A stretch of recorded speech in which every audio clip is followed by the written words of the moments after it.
Hey guys, Dimension Master Studios here. How y'all doing?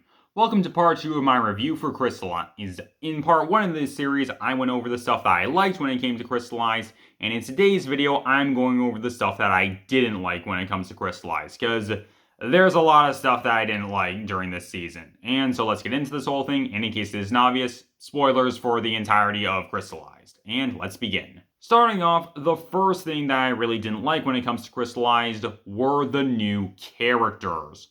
For the most part, I don't think the new characters were handled all that well, honestly, when it came to this season.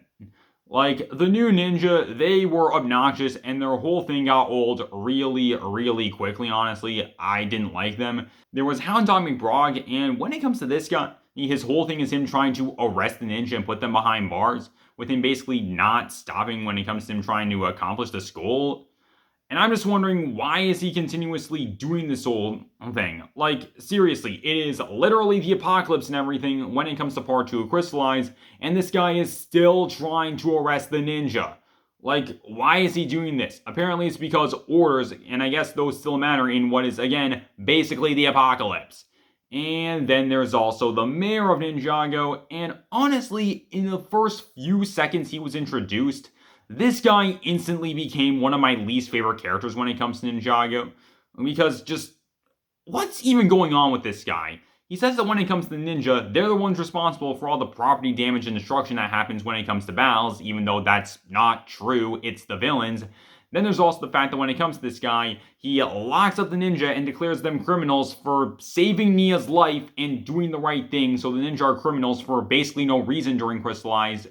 And when it comes to this guy, he has no plan whatsoever when it comes to the invasion of the Crystal King, and literally planning to evacuate Ninjago City as soon as he gets the chance to do that, and once the new ninja get turned into crystal zombies, his solution is just run and that's it. Like, honestly, when it comes to the mayor, it just left me wondering, how the heck did this guy get elected? I'm guessing he doesn't write his own speeches. Speaking of the prison storyline, though, that's another major issue that I have when it comes to this season. Because the prison storyline was terrible. In comparison to Skybound's prison storyline, Crystallized's storyline was so much worse when it came into them handling the prison stuff. For starters, the ninja are declared criminals for saving Nia's life and doing the right thing, so they've been locked behind bars for basically no reason at all. Then there's also the fact that when it comes to ninja, they aren't restrained properly, unlike how they were in Skybound with them being put in bench-stone cuffs. Then there's the fact that when it comes to the ninja, they're warned about the Crystal King and what he's going to do, yet they don't do anything about this for some reason. And when it comes to the ending of the prison storyline, it just abruptly ends, basically. There's no real conclusion or finality to this arc. Again, it just abruptly ends once Lloyd saves Hound Dog McBrog, and that's literally it.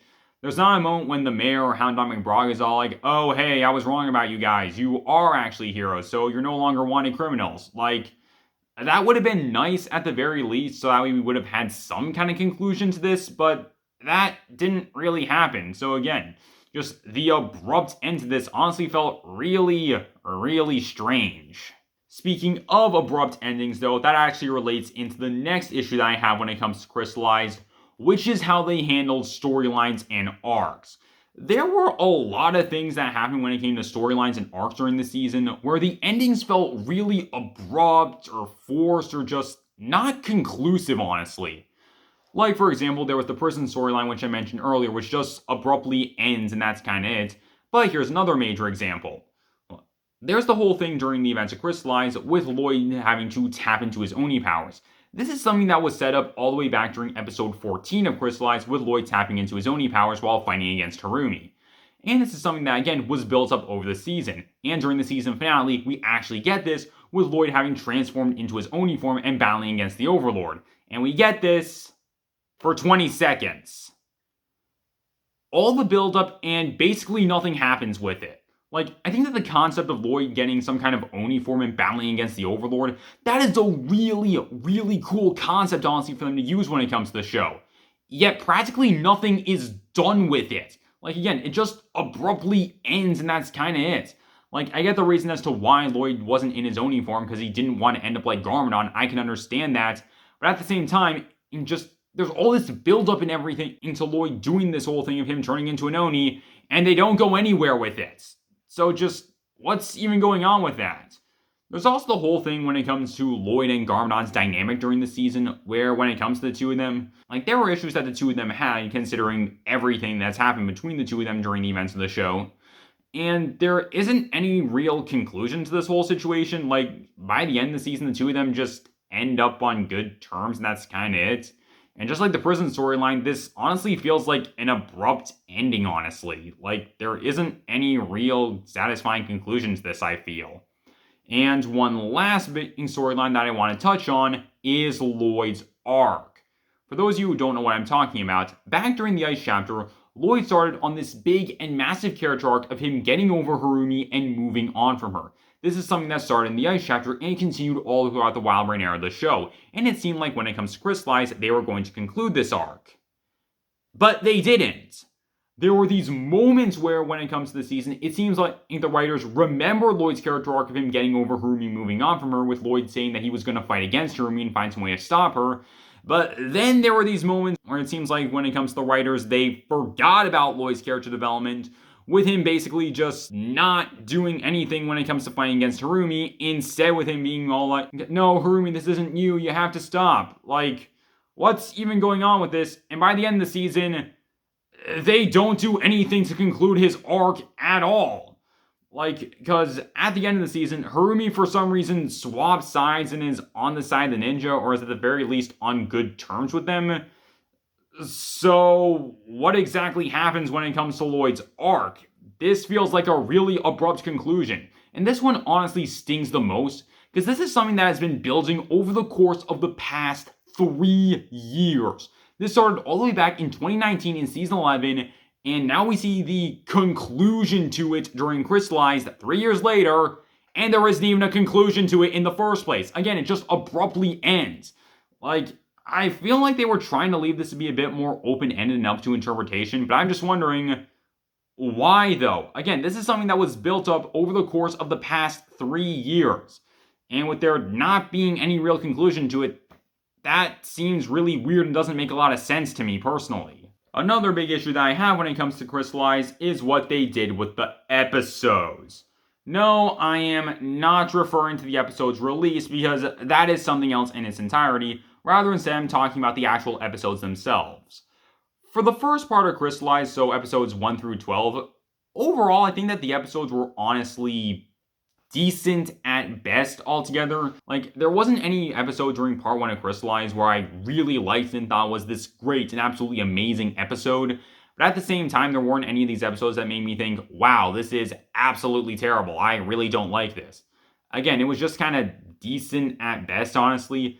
Then for the in-between episodes, the one we got in episode 12 and part 2, they were pretty mixed, honestly, with some episodes being really, really good and amazing episodes, like episodes 15 and 16, for example, but then there were also some episodes that were really, really bad, like episode 13, A Sinister Shadow. And honestly, after watching all of Crystalized, I still consider episode 13 to be the worst episode of Crystalized. It is such a bad episode. And then when it comes to part 2 for Crystalized, for the episodes we got here, things honestly just felt awkward and incomplete for these episodes. Because they do a lot more stuff when it comes to like the unresolved arcs that they do when it comes to the season. And things just sort of happen during this part. And just, again, the whole thing just feels really awkward and incomplete.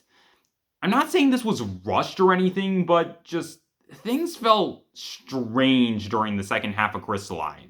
Plus, also at the same time, overall, I just wasn't the biggest fan of part 2 of Crystalized. There were a lot of decisions made here that didn't make a lot of sense, with one of those things easily being the ending. People have talked a lot when it comes to the ending, and honestly, when it comes to the ending of Crystalized, if you have complaints when it comes to the ending of Crystalized and you don't think it's good, I think that you are completely justified in having those complaints, honestly. I have complaints when it comes to Crystalized's ending. You probably have complaints when it comes to Crystalized's ending. Because honestly, yeah, I didn't really like Crystalized's ending all that much. For me personally, I've been watching Ninjago since 2011 when it first came out. And after seeing the story go over 11 years, and when it came to the ending of Crystalized, to me personally, it felt really anticlimactic, honestly. And to be completely honest with you guys, by the end of Crystalized, I just felt empty, and the whole thing just left a sour taste in my mouth. And I was just thinking, that's it? That's how it ends? Like, for me personally, I am satisfied that Ninjago got a proper conclusion, but this was not the way to do it. I definitely think that there were a lot of things when it comes to Crystallized's ending that could have and should have happened. And I think it would have made the ending of the season so much better, honestly. I'm not going to go over them in this video or any of my future videos because I'm probably going to make another video talking about how I think Crystalized should have ended. So I hope you guys are looking forward to that video. Now, though, we get into one last major issue that I have with Crystalized that I'm doing in this video, with it being Harumi. For those of you who don't know and are newer to my channel, the short version of the whole situation is this. I don't like Harumi. I consider Harumi to be the worst character in all of Ninjago. I think that Harumi is a completely unlikable and terribly written character, and she is the one and only character in the show who I can actually say that I hate.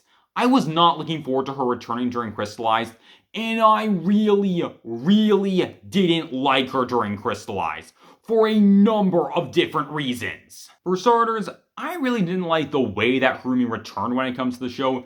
The explanation was basically just, the Overlord found Harumi and he brought her back, and that's literally all there is. And honestly guys, I think that's a really lazy explanation as to how Harumi came back to life. Like, we have seen villain resurrections be done before when it comes to Ninjago, but this one just, again, it feels lazy in comparison to all the others. It's basically just, again, the Overlord found her and brought her back. That's literally it. Plus, also another thing when it comes to Harumi that I didn't like, there are these moments when it comes to Harumi that feel so forced and unnatural when it comes to the show. Stuff like the reveal that Lloyd actually went back in order to try and save Harumi after the building collapsed. That feels really weird considering it doesn't really track with anything that went on during the events of Season 9, so it feels unnatural. There's the whole thing with the Overlord saying that Harumi apparently still has feelings for Lloyd, which implies Harumi had feelings for Lloyd in the first place, which definitely doesn't track with everything we saw during Seasons 8 and 9, and even during this season. Plus, not to mention, there are just these moments where it seems like Harumi feels bad for Lloyd, where, again, that doesn't fit with her character at all, given everything that we've seen when it comes to the show. And then there's what happens towards the end of the show, with Harumi swapping sides and joining the ninja. I said that if they gave Harumi a redemption arc during this season, it would feel so forced and unnatural, and it would be a bad idea. And honestly, I still stand by that.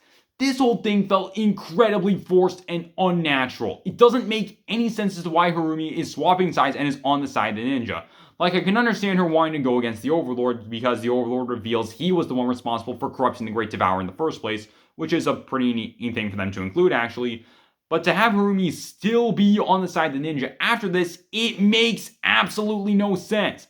Especially considering everything that Harumi's done during the events of the show, especially during this season. Just the whole thing of Harumi suddenly swapping sides, this makes absolutely no sense when it comes to Harumi's character. And again, just to have her be on good terms with the ninja, just what the heck is even going on here? And it seems like no one cares about all the bad and terrible things that Harumi did during the events of the show. You know, like the fact that she took over Ninjago by force. She tried to kill the ninja multiple times. She treated Lloyd absolutely terribly. She resurrected Lord Garmadon. She literally killed the Emperor and Empress of Ninjago, who were her adopted parents, and a ton of other innocent people during the Season 8 finale. I mean, heck, it's entirely Harumi's fault for the Overlord coming back in the first place, because once Harumi was brought back, she brought the crystal onto Primeval's eye and placed it in the center, thus causing the Crystal King to come back. She is entirely responsible for the apocalypse happening. And what, we're just gonna ignore all of that? That doesn't make any sense. Especially when you take a look at all of the crimes that Harumi committed during the events of the show, and you tally up the results, and you realize that when it comes to Harumi, she has committed crimes that would give her multiple life sentences and death penalties, and she would be going to jail for over 1,000 years. I'm not making up any of this, actually. So just to have her, again, not have any sort of real consequence for what she did just feels really weird. Like, during the finale, we saw the police commissioner was near her, so I guess if you want to interpret the ending as Harumi did get arrested for all the terrible stuff she did, and her helping to rebuild the monastery as a part of, like, community service or like some kind of punishment that she has to serve as a result of everything, then okay, I think that would make sense, but just seriously, what the heck is even going on here? Although one of the things that I am really, really glad they didn't do during Crystalized is force a romance between Lloyd and Harumi.